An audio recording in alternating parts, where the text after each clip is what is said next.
guys, what are we gonna do today? Look what we're gonna do.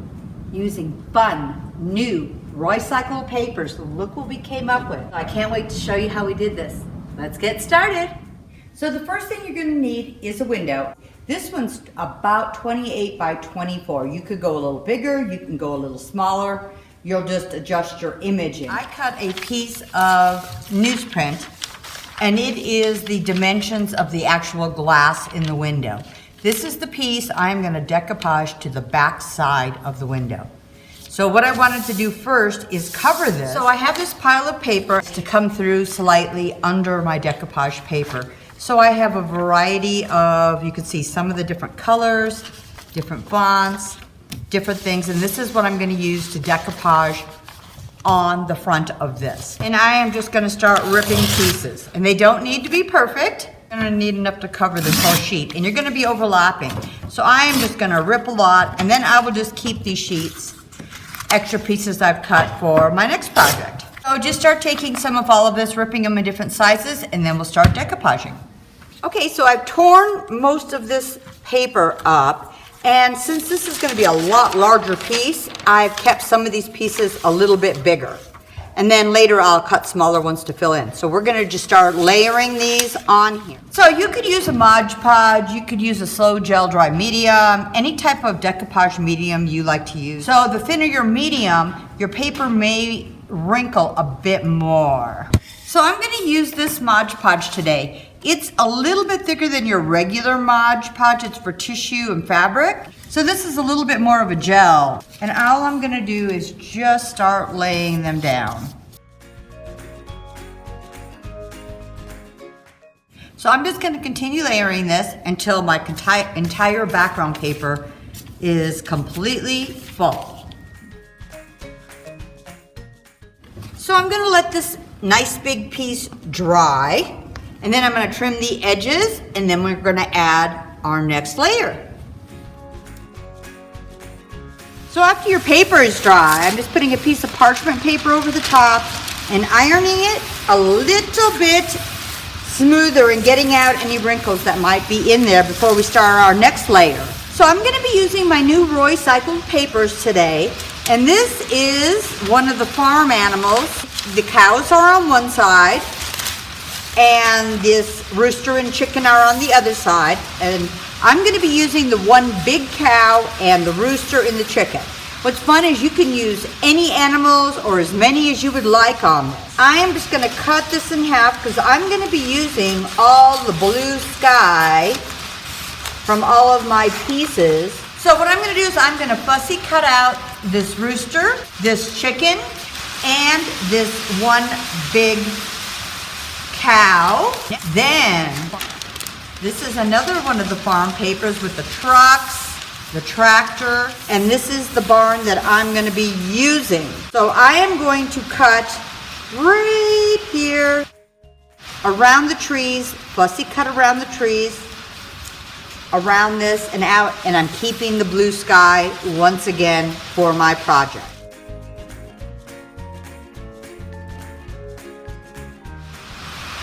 So I finished fussy cutting out the rooster, the chicken, the cow, the barn, and I'm keeping all of the sky for the top here. I'm laying it on my paper and deciding where it's all gonna go.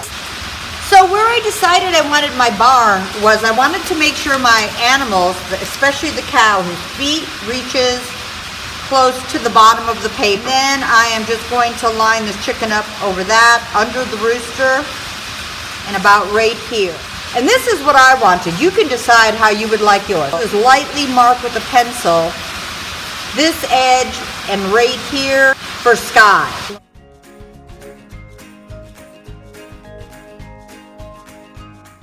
I'm gonna move these guys, and it is kind of light, but I can see where I've drawn.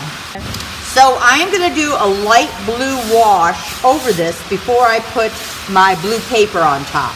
After I marked out where I want to paint, I have 3 of my DIY paints. This is Water Lily, Pedal Pusher, and Vintage Linen. I sprayed water in because I really want to wash. And all I'm going to do is do a light wash where I had marked off lightly coating this paper. I want to still be able to see the words through it, but I want the blue to kind of come through. And since when I had Mod Podged all the book paper on here, I had a sealer on top of it also, it really helps so it's not just soaking into the paper, but it's covering it nicely. So we're just gonna let this dry for a moment, and then we're gonna start with our blue strips on top. So I'm gonna take all of these blues I had around the tractor and the chicken, and all I'm gonna do is rip pieces. As big or as small as you'd like. Some will be a little bigger, and this is probably a couple inches. Some are tinier. And you can see I'm being extremely random on how I'm tearing these. So I'm just going to use a decoupage medium once again. I'm just going to put it on the top of this and start laying my pieces down.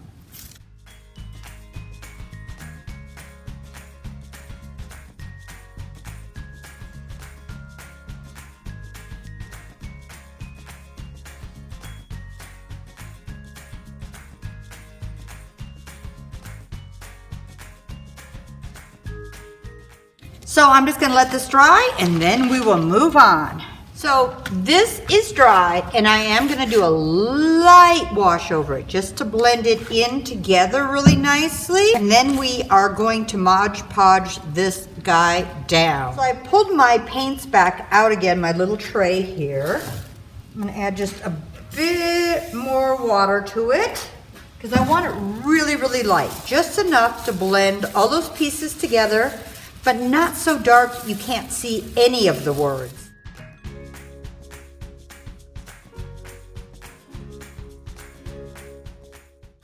So I think this is going to be enough, and it will get a little bit brighter or more vibrant when I put a sealer over the top of it. So we're just going to let this dry. That's dry. I am going to decoupage my barn down.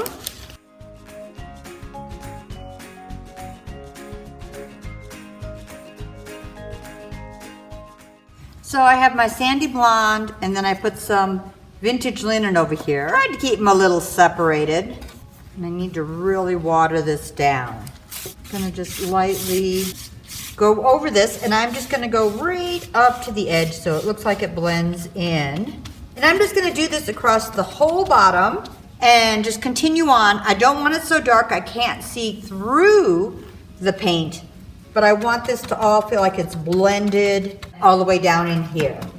So I'm just gonna use these two colors and do just kind of like what I did at the top. So now I'm gonna let it dry. This is dry. I'm gonna do a quick iron over this to get a few of the little bubbles out. I'm not too worried about all of them. And I'm using parchment paper over the top of this again. So I'm using almost like a chippy paint, but it's more of a large crackle, and it's from my Vintage Textures stamp. And I'm going to use my brayer for this. And I'm using black ink on this. And it's just giving me a little more dimension. Get it all put together. It's just, you notice something adds a little bit. So I am going to go all the way down to the bottom. So now I'm going to use my Distress Oxide, and this is Vintage Photo, and I am going to go over this. So you definitely can see where a few of my wrinkles still were, and where the papers, some of the papers were pieced, but I kind of like that. And then when I seal it, it's going to move some of it around. So now I'm going to get my Minwax polyacrylic, and it's going to help blend all of the distressing ink. And this also brings some of the paint and makes it a little more vibrant.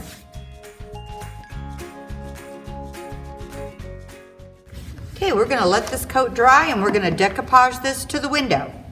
I'm going to be using this Natasha Creative Decoupage Medium, but it's an iron-on. It's kind of interesting. I like using this on my windows. You need to make sure that your window is secure enough you can put an iron on it and the glass isn't going to fall out. You really could use whatever you would like. This is the back side of my window. So I'm going to put this on the back of the glass. So this medium, you actually put it on and you let it completely dry. Then you are going to add your piece that you're decoupaging on and iron it on. So if you're just going to use a regular decoupage medium, like a Mod Podge or a Patina, or whatever you're using, you either have to do it section by section where you would do this top and put the top on, add more because you don't want it to dry, or use medium that dries a little bit slower. So I'm going to let this dry. Look at this. This is the back side of the window that I had put my iron-on decoupage medium onto, and this is dry. And this is the front side of my paper that I am going to decoupage to this. So what I'm going to do is turn this over and put the front side of that onto the back side of this window. The image is going to be up against the decoupage medium. Have a nice hot iron to iron this down, just going slowly. And you don't want to press too hard on your glass. Just continue this till you have this whole piece adhered to the back of your window. This has been ironed to the back and it's on really nicely. So what I need to do next is line up my animals where I want them to be. First I want to put my cow down. I'm just going to coat the back of this. Carefully pick him up. So I'm just going to decoupage all these down. I'm going to do this one next because this is going to go over the cow a little bit, and then this is going to go over this one, so I'll do this one last. And you want to be really careful when you're putting this on with all your fussy cutting, so just try to go away from the paper like this. So I'm going to let this set and dry for a moment. Then I'm going to do a little stamping and antiquing over this, and then we're almost done. I'm going to use the stencil. I thought I would use a transfer on this, and I couldn't find exactly what I wanted. But if you have transfer pieces, this is a great way, depending on the words you want to use. I'm just going to take this off because I'm going to use some black chalk paste. If I had thought of it earlier, I would have just gotten my black DIY paint with my frosting drops and would have made my own. So I want to make sure this is nice and flat. Otherwise, I'm going to end up having smears everywhere. Just using this little rubber spatula. And you could just use paint and a dry brush and just paint it on. I want to get this picked straight up and let's see how I did. Turned out pretty good. Okay, so I'm going to let this dry on here really, really well. I can actually start on some of the stamping and antiquing on here, and hopefully by the time I'm done with this, that will be dry. So now we are going to stamp our animals, and what I'm using is the same Crackle Large Chippy paint, and I'm using black ink.